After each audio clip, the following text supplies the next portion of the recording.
The key clicked in the lock with a cruel finality as Marcus stood in the doorway, his smug grin illuminated by the porch light. "That's it, little sister. Time to find somewhere else to live. My name is Emma Chen, and at 28 years old, I was being locked out of my childhood home by my own brother just days after our father's funeral. The same house where Dad had raised us after Mom died, where every wall held memories I couldn't bear to leave behind. But Marcus didn't care about memories. He only cared about what he could take. "You can't do this," I said, my voice steady despite the anger burning in my chest. "Dad wanted this house split between us. You know that." Marcus laughed, the sound sharp and dismissive. "Really? Because that's not what his will says. Everything's in my name now. The house, the business, all of it. Dad knew you weren't cut out for any of this." I clutched my backpack tighter, the few belongings I'd managed to grab before he changed the locks weighing heavily on my shoulder. "That will is forged and you know it. Dad would never." "Dad would never what?" Marcus cut in, his voice dripping with mock concern. "Leave everything to his successful son instead of his failure of a daughter. Face it, Emma, you're nothing but a disappointment. Always have been." The words stung, but not as much as they used to. I'd spent years listening to Marcus tear me down, watching him manipulate our father with practiced ease. Dad had been sick for months before he passed, barely lucid in his final weeks.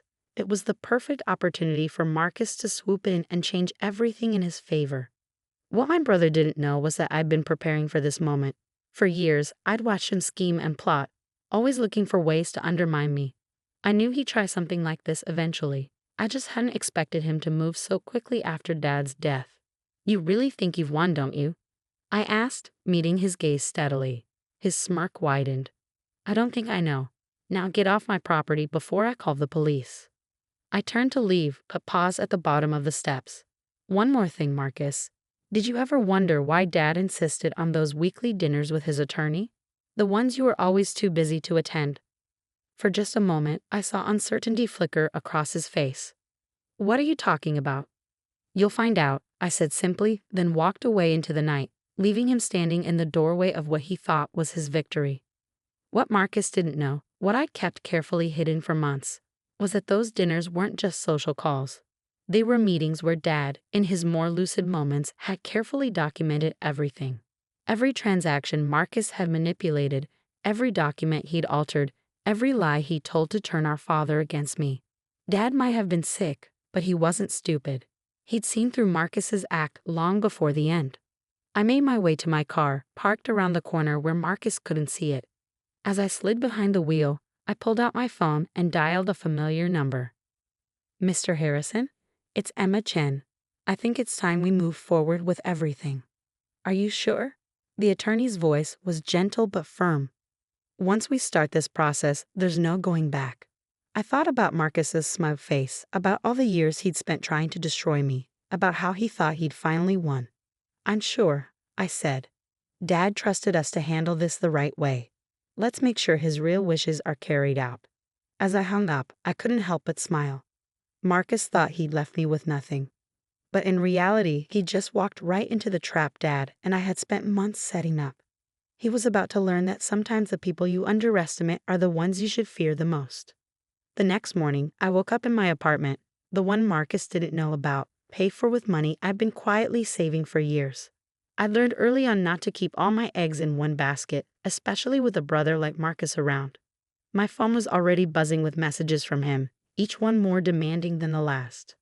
"What did you mean about Dad's dinners? Stop ignoring me and answer your phone. Whatever you think you know, you're wrong." I deleted them all without responding. Let him stew in his uncertainty for a while. He'd spent years making me feel small and worthless. Now it was his turn to wonder what was coming. I made my way to Mr. Harrison's office, where a small team was already gathered. They'd been working behind the scenes for months, gathering evidence, tracking paper trails, building an ironclad case against everything Marcus had done. "Good morning, Emma," Mr. Harrison said, gesturing for me to take a seat. "Are you ready for this?" I nodded, pulling out a thick folder from my bag. Copies of all the documentation Dad and I had collected. "More than ready. What's our first step?" "Well," he said, spreading several documents across his desk, "your father was very thorough in his planning. He knew Marcus would try something like this after he passed, which is why he took such careful precautions. He pointed to a particular document, a true copy of Dad's will, properly notarized and dated just 2 months before his death. This is your father's actual will. The one Marcus filed is a forgery, and we can prove it. I leaned forward, scanning the contents. Everything was there, just as Dad had planned. The house and business were to be split equally between Marcus and me, with specific provisions to prevent either of us from forcing the other out. But that's just the beginning, Mr. Harrison continued, pulling out more papers. We also have evidence of financial fraud. Marcus has been embezzling from the family business for years. Your father suspected it, which is why he started keeping such detailed records. The evidence was damning: fake invoices, doctored books, money transferred to offshore accounts. Marcus had thought he was being clever, but Dad had seen through it all. He'd just been waiting for the right moment to act. So what happens now? I asked, though I already knew the answer. Mr. Harrison smiled grimly. Now we file everything with the court. The forged will, the fraud evidence, all of it. Marcus won't just lose his claim to everything. He'll likely face criminal charges. I sat back in my chair, letting it all sink in. This wasn't just about getting what was rightfully mine anymore. This was about justice. For me, for Dad, for everyone Marcus had ever tried to hurt or control. He's going to fight back, I said quietly. Of course he will, Mr. Harrison agreed. But we have something he doesn't: the truth, and all the evidence to prove it. As if on cue, my phone buzzed again. Another message from Marcus. This one was different though, more desperate. Emma, please. We need to talk. Whatever you think you know, whatever Dad told you, we can work this out. Don't do anything rash. I showed the message to Mr. Harrison, who raised an eyebrow. He's starting to realize he's in trouble. Are you ready for what comes next? This could get ugly. I thought about all the times Marcus had belittled me, all the ways he tried to convince Dad I was worthless, all the years of manipulation and cruelty. I'm ready, I said firmly. Let's show my brother exactly what his worthless little sister is capable of. The next few days were a whirlwind of legal activity. Mr. Harrison's team filed motions contesting the forged will, submitted evidence of Marcus's fraud to the district attorney's office, and began the process of freezing assets to prevent my brother from hiding or moving any more money. Marcus, predictably, didn't take it well. His messages became increasingly frantic, alternating between threats and desperate attempts at reconciliation. You have no idea what you're doing. Please, Emma, let's talk about this. You'll regret this, I promise you that. We're family. Doesn't that mean anything to you? I saved every message but didn't respond. Family had meant something to me once, but Marcus had destroyed that long ago. Now all that mattered was making things right. The first real confrontation came 3 days after I'd left the house. I was leaving Mr. Harrison's office when I saw Marcus waiting by my car, his normally perfectly pressed suit wrinkled, his face twisted with anger. So this is your game, he spat as I approached. You're trying to destroy everything I've built? I almost laughed at that. Everything you've built? You mean everything you've stolen? Everything you've lied about and manipulated to get your way? I did what I had to do, he shouted, taking a step toward me. Dad was weak, sentimental. He would have run the business into the ground trying to be fair to everyone. I made it stronger. By stealing, by forging documents and embezzling money, I kept my voice level, even as I noticed people starting to stare. That's not strength, Marcus. That's cowardice. His face reddened. You have no idea what it takes to succeed in this world. You're just like Dad, too soft, too trusting. I deserve everything I've taken. Well, I said, pulling out my phone, why don't we let the police decide that? His eyes widened as I pressed play on a recording app, capturing every word of his impromptu confession. He started, then stopped, realizing what he'd done. You always did talk too much when you were angry, I said quietly. Now get away from my car before I call security. He backed away slowly, his face a mask of hatred. This isn't over, Emma. You're right about that, I agreed. It's just beginning. As I watched him storm off, I felt a strange mix of satisfaction and sadness. The brother I'd once looked up to, the one I'd trusted and loved, was long gone. This man, this angry, desperate person, was all that was left. But I couldn't dwell on that now. There was still work to be done, and Marcus wasn't going to go down without a fight. I just had to make sure I was ready for whatever came next. The morning of the court hearing arrived crisp and clear, a stark contrast to the storm brewing inside the courthouse. I stood in the marble hallway, adjusting my blazer and trying to calm my racing heart. Mr. Harrison was beside me, reviewing last-minute details when I saw Marcus striding toward us, flanked by two expensive-looking attorneys. He'd lost weight since our confrontation in the parking lot. His designer suit hung looser on his frame, and dark circles shadowed his eyes. The past month had clearly taken its toll, but his arrogance remained intact. "Last chance, Emma," he said, stopping a few feet away. "Drop this ridiculous case now, and maybe we can still salvage something." I met his gaze steadily. "Salvage what, Marcus? Your reputation? Your freedom? Because both of those are about to disappear." His lawyers exchanged worried glances. They knew what was coming. The evidence was overwhelming, and Marcus' recorded confession had been the final nail in his coffin. "You think you've won," he sneered, though I could hear the tremor in his voice. "You're nothing but a what?" I cut him off. "A disappointment. A failure. You've called me every name in the book, Marcus. None of it matters anymore." Before he could respond, the courtroom doors opened. It was time. The next few hours were a blur of testimony and evidence. Mr. Harrison presented everything methodically: the forged will, the financial records, the documentation of years of fraud. With each new piece of evidence, I watched Marcus sink lower in his chair, his face growing paler. When they played the recording from the parking lot, he actually flinched. His own words echoed through the courtroom. "I deserve everything I've taken." His lawyers tried to object, to argue that the recording was obtained without consent. But it didn't matter.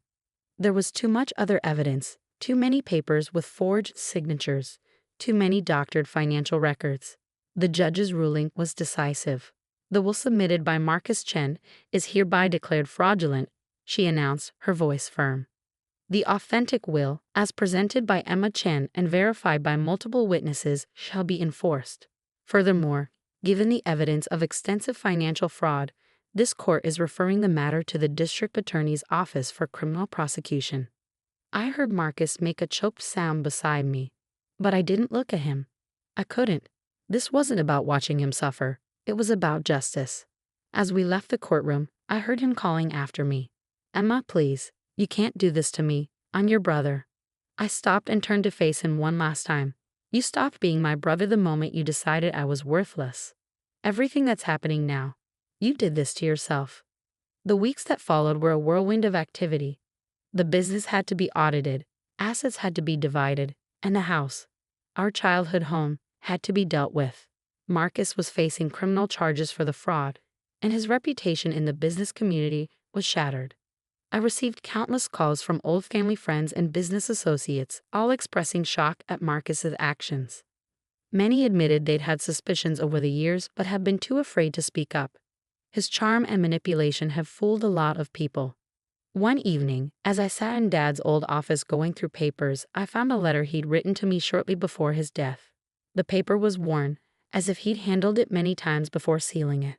"My dearest Emma," it began, "if you're reading this, then everything has played out as we feared it would. I'm sorry I won't be there to help you through it, but I know you're strong enough to handle whatever comes your way. You always have been." Tears blurred my vision as I continued reading. I wanted to believe the best of your brother, but I couldn't ignore what was happening. The man he's become, that's not the son I raised. But you, Emma, you've grown into exactly the person I hoped you'd be. Strong, principled, and brave enough to stand up for what's right. The evidence we've gathered together will help you fight back, but remember, this isn't about revenge. It's about justice, about making things right. Never let bitterness make you cruel. That's what happened to Marcus, and look where it led him.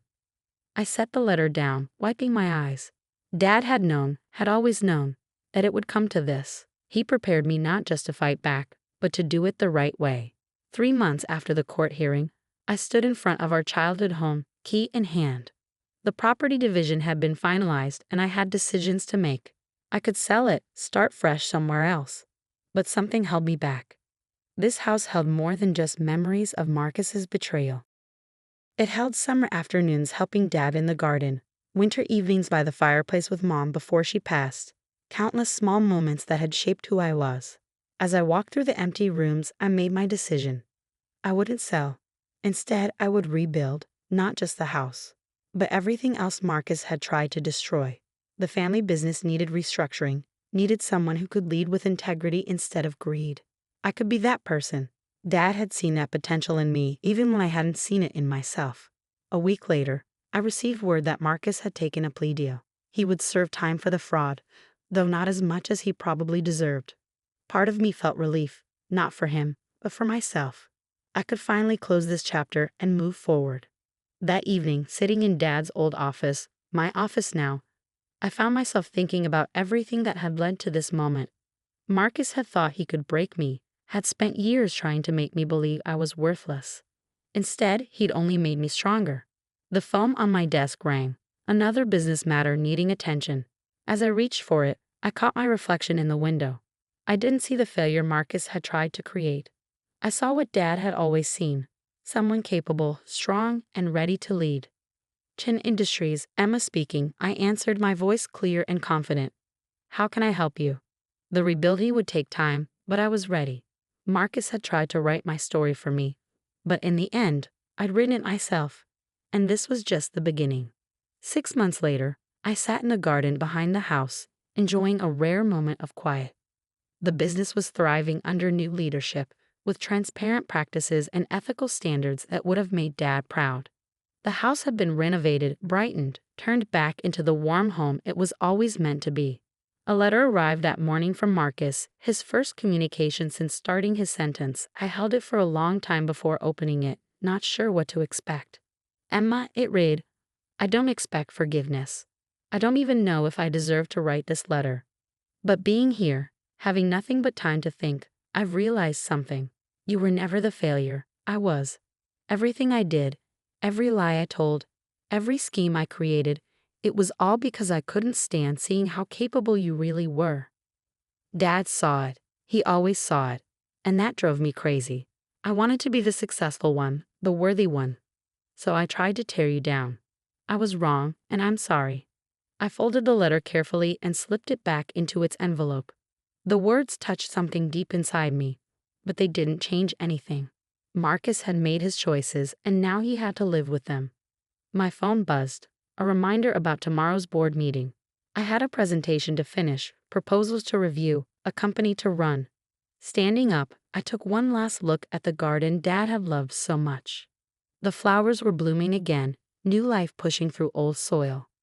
Sometimes the best revenge isn't about getting even.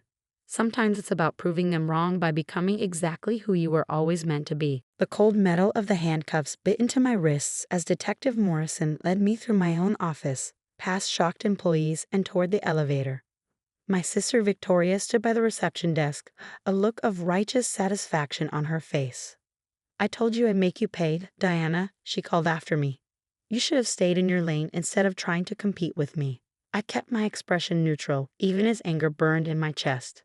After 15 years of living in Victoria's shadow, I'd finally built something of my own. Now she was trying to tear it all down with false accusations and manufactured evidence. My name is Diana Chen, and at 35, I'd spent the last 3 years building Chen Digital Solutions from the ground up. Meanwhile, my sister Victoria had inherited our father's tech company, Chen Innovations, despite having no real understanding of the industry. But that was nothing new. Victoria had always been his favorite. Ms. Chen, Detective Morrison said as we reached his car, you have the right to remain silent. Anything you say can and will be used against you in a court of law. I nodded, sliding into the backseat. Through the window, I could see Victoria talking to other officers, gesturing animatedly as she no doubt spun her tale of corporate espionage and stolen trade secrets. If only she knew what was really in that office safe. The ride to the police station was quiet, giving me time to think about how we'd gotten here. Growing up, Victoria had always been the golden child. Pretty, popular, and commanding attention wherever she went. I was the quiet one, more interested in coding and technology than parties and popularity. Our father, James Chen, had built Chen Innovations from nothing, turning it into one of the most successful tech companies in Seattle. Victoria had always assumed she'd inherit everything simply because she was the eldest. She never bothered to learn the business, content to let others do the actual work while she plays CEO. I, on the other hand, had spent every spare moment learning from our father. He taught me coding, system architecture, business strategy, everything he knew. But in public, he maintained the facade that Victoria was his successor. What Victoria didn't know was that in the months before his death, our father had started to see through her act. He recognized her lack of knowledge, her disinterest in actually understanding the industry, and he'd made plans accordingly. At the police station, Detective Morrison led me to an interrogation room. The fluorescent lights buzzed overhead as he set up a recording device. Ms. Chen, your sister has provided evidence that you stole proprietary information from Chen Innovations to start your own company. She claims you accessed their servers after hours and downloaded confidential client data and project specs. I smiled slightly. Has she shown you proof of these alleged server access logs? He shuffled through some papers. She provided documentation showing unauthorized access from an IP address traced to your home. Interesting, I said. And did anyone verify the authenticity of those logs? Morrison frowned. Our tech team is analyzing them now. You should also analyze the dates, I suggested. You'll find that the alleged unauthorized access occurred during a period when I was still legally an employee of Chen Innovations, with full system access rights. He made a note, his frown deepening. Ms. Chen also claims you stole their client list to poach customers. Detective, I said, leaning forward, have you looked into when these clients started working with my company? You'll find that every single one approached us independently after becoming dissatisfied with Chen Innovations' declining service quality under Victoria's leadership. You seem very calm for someone facing serious charges, he observed. That's because I have nothing to hide, I replied. Everything Victoria has accused me of is false, and I can prove it. But first, I need you to check my office safe. He raised an eyebrow. Your safe? Yes. The combination is 47 to 2391. Inside, you'll find documents that will interest you greatly. Morrison studied me for a moment before nodding to another officer. Johnson, get a team to Ms. Chen's office. Check the safe. As they left, I settled back in my chair. Victoria thought she had won, that she'd finally put me in my place. She had no idea that our father had left me more than just business lessons. The next few hours passed slowly. I answered questions, provided alibis, and waited patiently for the officers to return from my office. Finally, Detective Morrison walked back in, holding a thick manila envelope. Ms. Chen, he said, his tone markedly different, would you like to explain what these documents are? I smiled. Those, detective, are the real reason Victoria is trying to have me arrested. The first set proves that every client who left Chen Innovations did so because of documented service failures under Victoria's management. The second set shows that our father had concerns about Victoria's ability to run the company. And this, he held up a sealed envelope with my father's handwriting on it. That, I said quietly, is a letter our father wrote 3 days before he died. He knew Victoria wasn't ready to run Chen Innovations. He also knew she would never accept that reality. Morrison opened the envelope carefully, reading through the contents. His eyebrows rose progressively higher. According to this, your father left controlling interest in Chen Innovations to you, not Victoria. I nodded.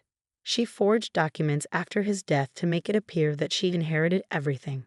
The original will is in there too, along with proof of the forgery. The detective sat down heavily. Why didn't you come forward with this before? Because I wanted to build something of my own first, I explained. I knew that if I challenged Victoria immediately, she would claim I was just jealous.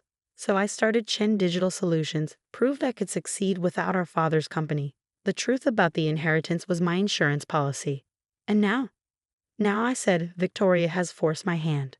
She thought she could destroy me by having me arrested. Instead, she's given me the perfect opportunity to reveal everything. Morrison gathered the documents carefully. We'll need to investigate these claims thoroughly. In the meantime, you're free to go. We'll be in touch. As I walked out of the police station, my phone buzzed with messages from my employees, clients, and lawyers. But the one that caught my eye was from my old assistant at Chen Innovations. Victoria's having a meltdown. Someone told her about the safe. I smiled, climbing into a taxi. The game wasn't over yet, but for the first time since our father died, I held all the cards. Victoria had always underestimated me, dismissed me as the quiet, boring sister who didn't deserve attention. She was about to learn just how wrong she'd been. The morning after my release, I walked into Chen Digital Solutions to find my employees gathered in the lobby, applauding. Their loyalty meant everything. They'd stood by me even when Victoria tried to paint me as a criminal. Back to work, everyone, I said with a smile. We have clients counting on us. My office was exactly as I'd left it, though the safe stood open, its contents now in police possession. My assistant Alex appeared in the doorway, tablet in hand. The press is calling nonstop, he said, and Victoria's lawyer tried to serve us with a cease and desist order. I sat down at my desk, powering up my computer. On what grounds? They're still claiming intellectual property theft. But there's something else. Chen Innovations stock dropped 15% this morning. Rumors about the inheritance dispute are spreading. Perfect. Victoria's attempt to destroy me was backfiring spectacularly, and I was just getting started. My phone buzzed. Detective Morrison. Ms. Chen, we've verified the documents from your safe. The will forgery is clear, and we have enough evidence to pursue criminal charges against your sister. Thank you, Detective, I replied, but let's hold off on that for now. I have a different approach in mind. After hanging up, I opened my email to find a message from Chen Innovations' board of directors requesting an urgent meeting, another from their largest client expressing concerns about the company's stability, and finally, one from Victoria herself. Whatever you think you're doing, stop it now. You have no idea what you're messing with. I was composing my response when my office door burst open. Victoria stormed in, her designer heels clicking against the floor, face flushed with anger. You vindictive little snake, she hissed. Do you have any idea what you've done? I leaned back in my chair, studying her. The perfectly polished facade was cracking, her hands shook slightly, and her expensive blazer was buttoned wrong. I could ask you the same thing, I replied calmly. Having me arrested? Really, Victoria? You stole from me, she shouted. Everything Dad built was supposed to be mine. Was it? Or is that just what you convince yourself? I stood up, meeting her gaze. Dad left you the company because you manipulated the will, not because you deserved it. She laughed bitterly. Deserved it? I was his firstborn. His heir. You were just the weird little tech geek he felt sorry for. Is that what you think? I opened my drawer and pulled out a USB drive. Want to know what Dad really thought? Victoria's eyes fixed on the drive. What is that? Security footage from Dad's office the day before he died, when he threatened to expose his affair with his secretary if he didn't change the will in your favor. The color drained from her face. You're lying. Am I? Should we watch it together? See how you told him you'd destroy his reputation unless he signed everything over to you. She took a step back, her confidence crumbling. How did you? I was there, I said quietly, in the server room next door, doing maintenance. I heard everything, and I made sure to save the footage. Victoria sank into a chair, her legs seemingly unable to hold her. What do you want? Initially? Nothing. I was content building my own company, letting you play CEO until you inevitably ran things into the ground. But then you tried to have me arrested. I had to, she burst out. You were becoming too successful. Clients were leaving us for you. The board was asking questions about my leadership. I walked around the desk, perching on its edge, and now they're going to ask even more questions. About the will, about your qualifications, about everything. You'll destroy the company, she whispered. No, Victoria, you've been destroying it for years. I'm going to save it. Just then, Alex appeared in the doorway. Ms. Chen, the board of directors is here. Victoria's head snapped up. What? They're not supposed to be here until tomorrow. They're not here for you, I said, standing. They're here for me. The next hour was exactly what our father would have called a corporate bloodbath. The board members sat stone-faced as I presented evidence of Victoria's forgery, mismanagement, and declining client satisfaction rates. When I played a small clip from the security footage, Victoria slumped in her chair, defeated. Ms. Chen, the board chairman said, addressing me, not Victoria, given these revelations and the original terms of your father's will, we believe immediate leadership changes are necessary. Victoria shot to her feet. You can't do this. I built. You built nothing. I cut her off. You inherited a successful company and drove it into the ground. The only thing you ever built was lies. The chairman cleared his throat. Ms. Victoria Chen, the board is requesting your immediate resignation. Security will escort you to clear out your office. As Victoria was led away, mascara streaming down her face, I felt no satisfaction. This wasn't about revenge, it was about protecting our father's legacy. Deanna, the chairman said, we'd like to discuss your return to Chen Innovations as CEO. I shook my head. Thank you, but no. I've built something of my own at Chen Digital Solutions. I won't abandon that. Then perhaps we should discuss a merger, he suggested. Both companies would benefit, and it would honor your father's original vision. Later that evening, as I sat in my office reviewing merger proposals, I found an old photo in my desk. It showed me and Victoria as children, sitting on our father's lap while he worked. We were both smiling then, before ambition and jealousy tore us apart. My phone buzzed with a text from Victoria. I'm sorry. For everything. Can we talk? I stared at the message for a long moment. Part of me wanted to ignore it, to let her live with the consequences of her actions. But another part remembered that little girl in the photo. Tomorrow, I replied. Bring coffee. Victoria arrived at my office early the next morning, carrying 2 cups of coffee, not from an expensive cafe, but from the small diner where we used to eat breakfast with Dad. It was a small gesture, but it spoke volumes. I brought your favorite, she said quietly, setting the cup on my desk. Triple shot vanilla latte, extra hot.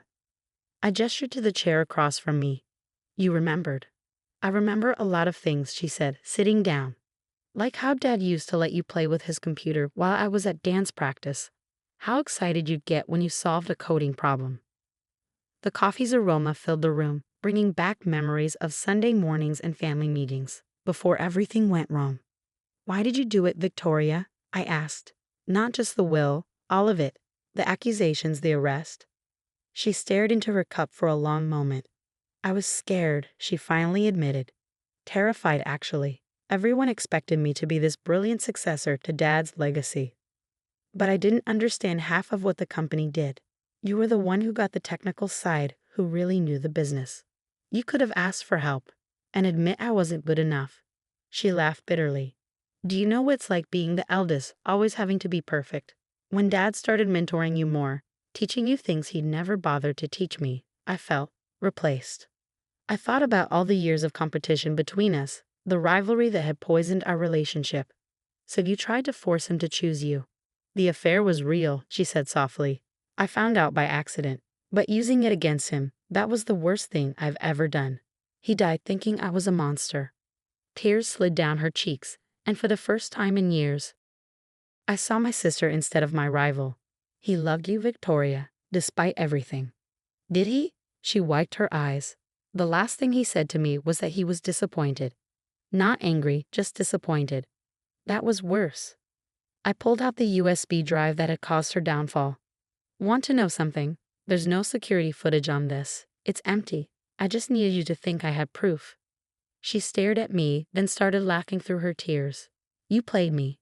The quiet little sister outmaneuvered me completely. I learned from the best, I said, allowing myself a small smile.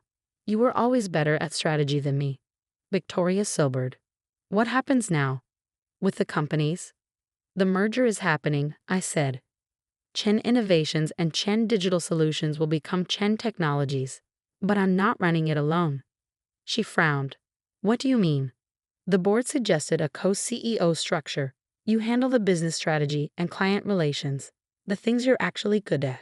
I handle the technical side and operations. You trust me, after everything? I took a sip of my coffee, considering. Trust needs to be earned. But family? That's different. Dad built this company believing in the power of family. Maybe it's time we honored that. I don't deserve a second chance, she said quietly. Probably not, I agreed. But you're getting one anyway. Don't waste it. The next few months were challenging. Merging 2 companies was complex enough without adding family dynamics to the mix. But slowly, we found our rhythm. Victoria's talent for networking and client relationships complemented my technical expertise. Together, we were stronger than either of us had been alone. 1 year after the merger, we stood together at the opening of our new headquarters. The building's lobby featured a wall of photos chronicling our company's history. In the center was a picture of our father, flanked by childhood photos of Victoria and me. "He'd be proud," Victoria said, studying the display. "Not just of the company, but of us. For finally figuring it out." I squeezed her hand. Better late than never. That evening we had dinner at the old diner, sitting in the same booth where we used to eat with Dad. Victoria pulled out an envelope and slid it across the table. "What's this?" I asked. "Open it." Inside was a legal document. She had officially changed her shares in the company to joint ownership between us. Equal partners, just as Dad had originally intended. "Victoria, it's time," she said simply. "No more games, no more power plays. Just sisters, building something together." As we left the diner, I thought about how far we'd come. The arrest, the safe, the inheritance dispute. It all seemed distant now, like a cautionary tale we'd finally learned from. My phone buzzed with a message from Alex. "Emergency at the office. Server crash." Victoria peered over my shoulder and grinned. "Race you there. Loser buys coffee tomorrow." I smiled, remembering countless childhood races home from school. "You're on. But I warn you, I've been practicing." As we rushed to our cars, laughing like kids again, I realized that sometimes the best revenge isn't winning.